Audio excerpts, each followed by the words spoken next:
Oh, guys, we have a super cool AMA today. We just got it recorded, hot off the presses with Blueberry Foundation. John was nice enough to stop by our Discord and answer a few questions for us. We talk about everything from using our LP tokens as collateral, when Blueberry V2, as well as how a rehypothecation collab would look. Quick overview of Blueberry before we get into it. They're offering it's a pretty significant amount of leverage, 25x. You can trade, farm, arbitrage, provide liquidity, you name it. These guys have a full suite of options for you. You're really going to enjoy this. The one thing I did want to add onto that before we get into this video, so I just came across this a while ago, and man, did it get my attention.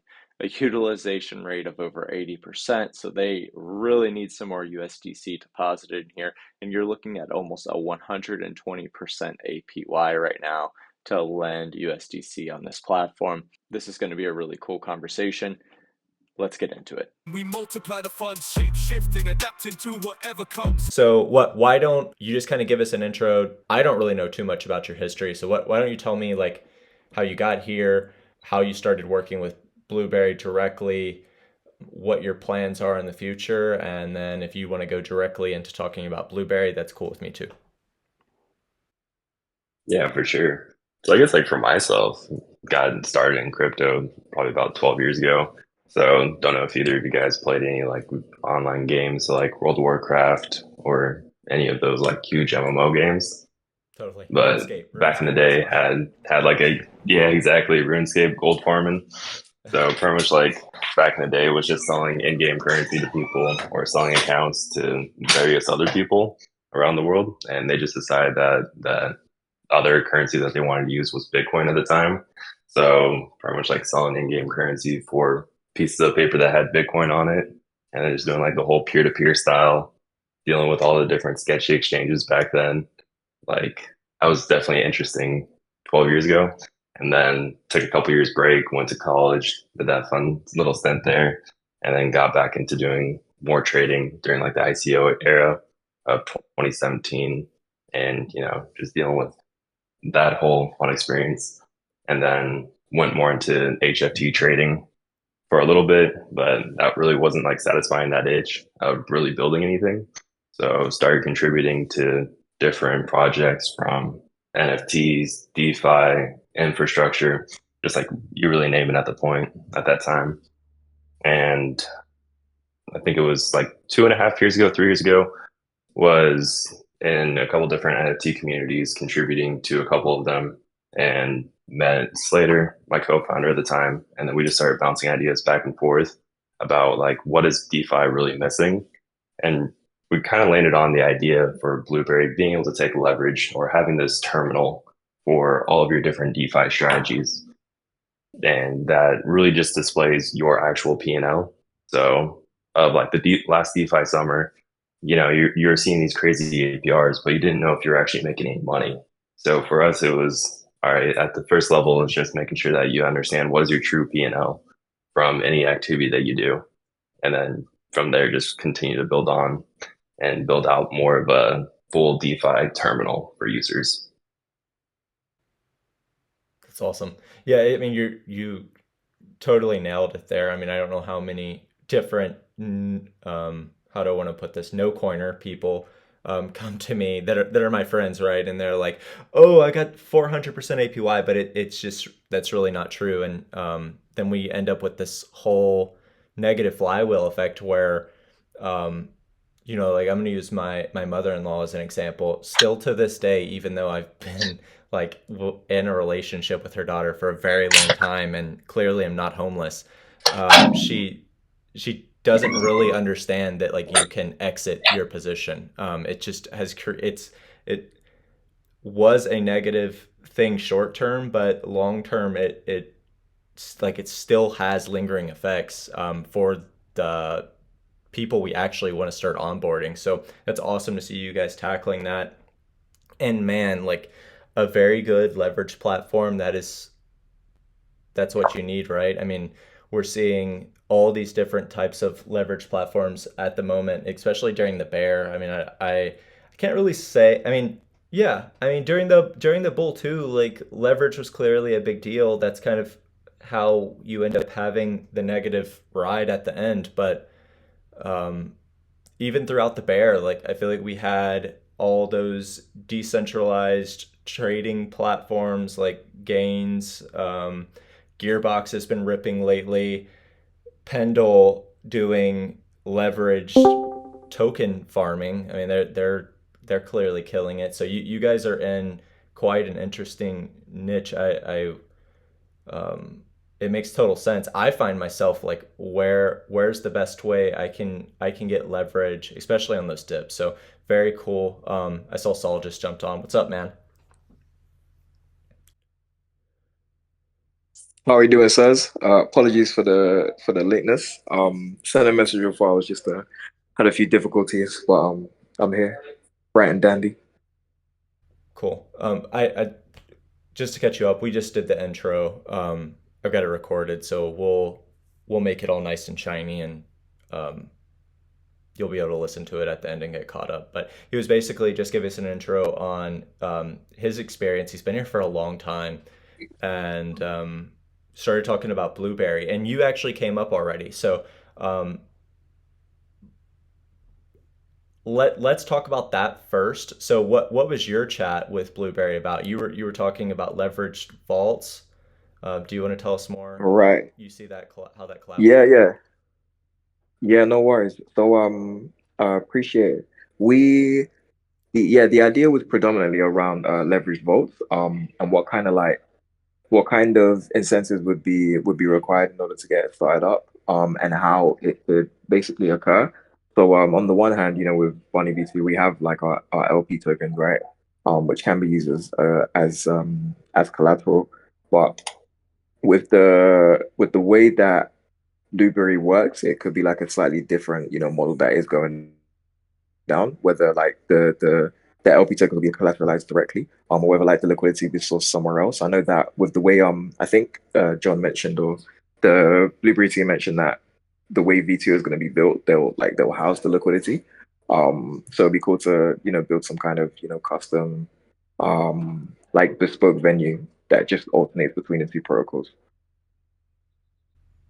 How interesting. So that yeah, that's a completely different like that's not the collab conversation I was having with John. So that's fun to see. Like we have a lot of different ways we could potentially work together. So maybe I'm missing something. Like okay, we would take like in your world, so we would take the LP token, we would deposit it into Blueberry and be able to borrow against it with leverage, and someone would Is just this, I believe, yeah, this might be possible. I don't know, John, you might be able to add a bit more context on that.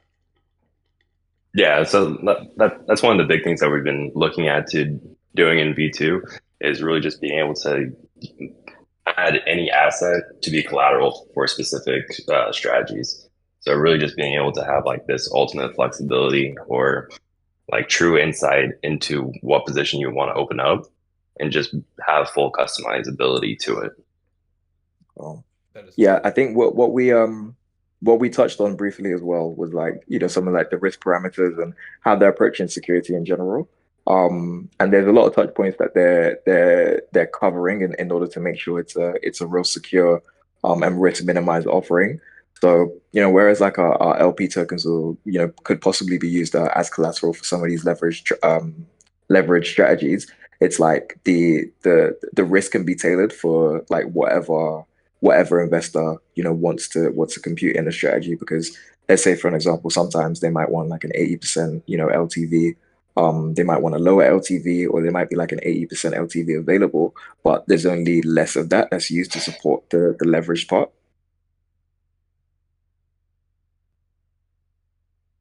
Yeah, exactly. Where it really truly is just taking a look at all the different risk metrics that build up going into a specific strategy and allowing people to be able to say what risk level are they actually comfortable with and being able to have that more granularity instead of for other protocols where it's truly just either a completely isolated pool that you're interacting with or you're interacting with that full aggregate of the entirety of the system. like either way, both of them have limitations. When you're dealing with a single pool, liquidity fragmentation is absurd, and then when you're dealing with the pooled approach, now the only risky asset that you're able to add into it ultimately affects the entirety of the pool's risk parameters. Got you. Cheers for the breakdown. How are you? Is there like a more of a, and what kind of, I don't know if you guys touched on this before. I'm trying to ask, in what ways do you see, I think Blueberry has like a stablecoin product as well, right? Yeah, so that's like one of the products that we spun out during the bear is going to be Stake Up. That's going to be our rebasing stablecoin that is able to have an interest rate or yield accrual that's very similar to the federal funds rate here in the States, and then just being able to have that more decentralized. Okay. And I assume will people be able to leverage up on the yield as well? Or would you want people to be able to leverage up on the yield? Yeah, there's a potential of leveraging up on the yield and then also just going into like curve pools or other sources of DEXs, and then just Yeah, being able to lever into that LP pool as well. So I think I there's got like a you. whole bunch of different flexibility that we have there. Like with a rebasing stablecoin, we think it becomes like that perfect collateral asset to be able to Hmm. open up any position because now you're being able to bring down the cost of your borrow since your collateral is always appreciating in value and really just Mm-hmm. offsetting those costs. Do you want the stablecoin to be like natively rebasing, or do you kind of like separate it, with how like PXETH is and APXETH, in which is when you stake it, that's when, it elicits the receiving of rewards. Yeah, so we opted to go for native rebasing. So we're going to Okay. offer a wrapped version as well, just so it's a little bit easier for everybody else to integrate. But then we Okay. just thought for the average user, it's probably better for them just to have native rebasing. I got you. I got you.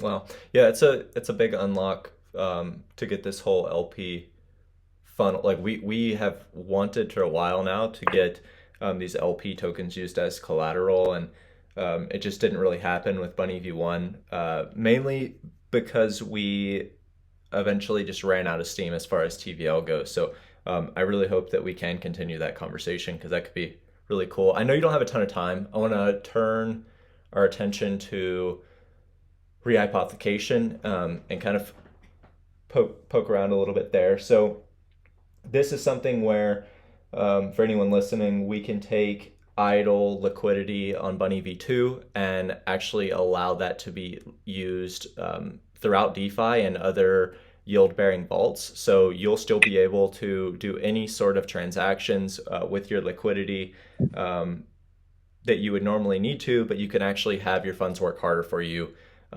while doing it. And so it's super nice for pretty much everyone involved, and we get this really cool flywheel effect going where our users are happy, we're happy because we're providing the best option for liquidity providers, but then we're also sending TVL to some of our partners. And we had talked earlier, John, you mentioned that you guys were planning on using 4626 vaults.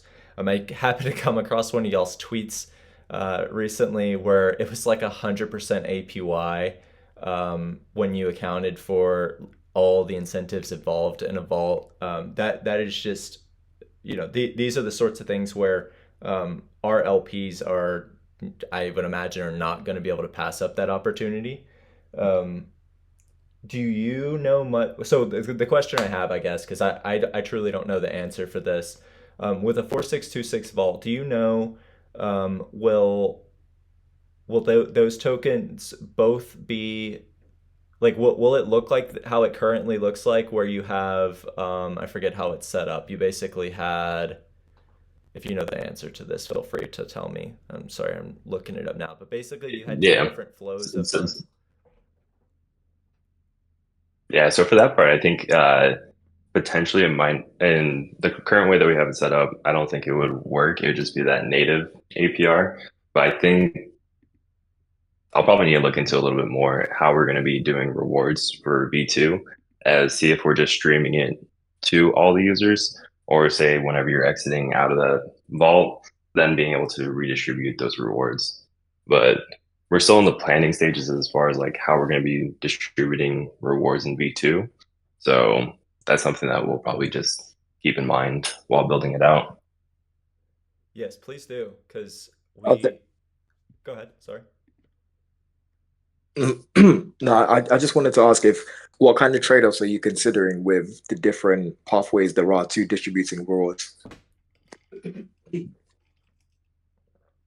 Yeah, so I think like the couple different ways that we've been thinking about is just being able to have like a claim or similar to the other gauge setups that you've seen where as you're exiting out of your position, then you're also claiming all of your gauge rewards and just really just trying to figure out like what is actually going to be the most efficient because I would say Pendle has a pretty good way of how they distribute rewards in a gas efficient way, but I don't know. It's going to be like a probably a unique blend of the three different approaches, I would say.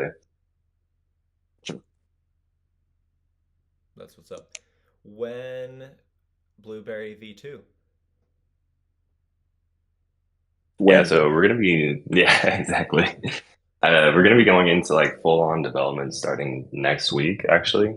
So Cool. probably trying to ballpark around 3 to 4 months of actual development time, and then go into the fun audit circuit and seeing how that timeline's looking over there. Yeah, no kidding. Okay. So hopefully before at end of year. Yeah, that'll probably work out pretty good for us. I just heard that it sounds like Uniswap v4 is now looking at October. Do I have that right? No, I'm kind of questioning it. It was I believe it was October. So we're still, assuming audits are very timely, like we're looking at October now for our V2, going on to mainnet. And so yeah, you guys will be pretty much right behind us. That sounds really, really nice. Is there anything else we should be looking forward to? Yeah, I guess probably like in the short term for us is us going to be adding leverage into just like a whole bunch of different delta neutral strategies. So I guess if you guys have you guys noticed like any large delta neutral plays or like the LRT to ETH play taking place on Bunny lately? I don't think so. I'm not too sure. Dakota, have you heard anything about that? Yeah, I was just thinking about it specifically. I can't think of anything. Yeah, I'm sorry. Not that I'm aware of, but if there's some way we can help you with that, I mean, I can definitely ask around for you, but nothing's coming to mind right now. Yeah, Oh, okay. 100%. Yeah. I think it could be definitely could be cool. For I know at times when it comes, the impermanent loss when it comes to these type of pairs are usually like a lot lower compared to the volatile one. And if you can have like liquidity across that whole range, then it's these hedge funds, or at least some of these funds, so they can like hedge the exposure on either a perp dex or a centralized exchange. But it might be, I haven't had any conversations into the difficulty of it, but because it's like it's not exactly one to one, I imagine there could be some complexity there. But yeah, I'd have to ask more questions on it. Yeah, just why I bring that up is so right now over the past couple of weeks, we've been noticing like a lot of our users have just been really loving delta neutral LP farms and then just being able to provide 20x or 25x leverage into those strategies. So was Mm. just checking if you guys had any of those pools active right now to be able to get that potentially added as well. Yeah, Yeah, it's definitely a possibility. word. Sorry to interrupt you, Saul. I was Sorry, you pretty go, much gonna bro. say the same thing. Like, um, I'm not aware of anything that's being worked on right now, but like I know like just because of what we do, we end up having a lot of those conversations with the LRTs. Yeah, it's worth kind of kicking the tires on for sure. That's a conversation I'll follow up with you on, John. We'll have to think about that a little bit. Maybe there is room for us to work on that. I know we need to. We're kind of planning for. I don't want to give too much alpha on this call just because it's not official yet, but we are planning a new collab on Arbitrum with an LRT. So maybe we can kind of continue that relationship back with you on mainnet. We'll see how that goes. Okay, so you guys, like what I'm walking away from this call on, like thinking about is you guys are positioned very well for, people to start getting risk on. Clearly, you've been here doing it for a long time. Um, Other projects like adjacent to you are already moving in the right direction. You guys are haven't really gotten noticed yet, right? Like when did your token go live? Yeah, so our token went live about 2.5 weeks ago. So Oh, it's been out for a little bit. yeah, not very long. That's exciting. Yeah. So you really turned the incentives on for that recently. That's very cool. I think anyone listening to this probably just kind of had their ears perk up a little bit. All right, well, that's all I've got. Do you guys have any other questions? If not, we can kind of wrap this up. No, how you feeling over there, Carl? I'm also a listener here, and I don't have any more questions. I don't have any questions exactly, but yeah, thank you for an insightful conversation. Um, yeah, did have one question. I was wondering, you see, for like the origins of Blueberry Foundation, did it spin out of the GM, the Blueberry Club from like GMX? No, so funny enough, we actually created the Twitter and everything related to Blueberry like a couple Hmm. weeks or a couple months in advance of the GMX Blueberry Club coming out. So it's Uh, just one of those like us coming up with the idea because it's like for us it was more along the lines of thinking of all right, previous DeFi seasons, what was like the big narrative? And it was really like just fruits, where Uh-huh. you haven't really seen any new fruit protocols come out in a good while. And we're a leverage farming protocol, so it kind of lines up. Might Wonderful. as well try another variation at it. yeah, I love it, man. I love it. Following through on the law and tradition. Yeah, that's what's up. Yeah, aside from that, yeah, not many more questions on well, no more questions on my side. But no, it's been great chatting to you, John. Yeah, likewise. Definitely appreciate the time, guys.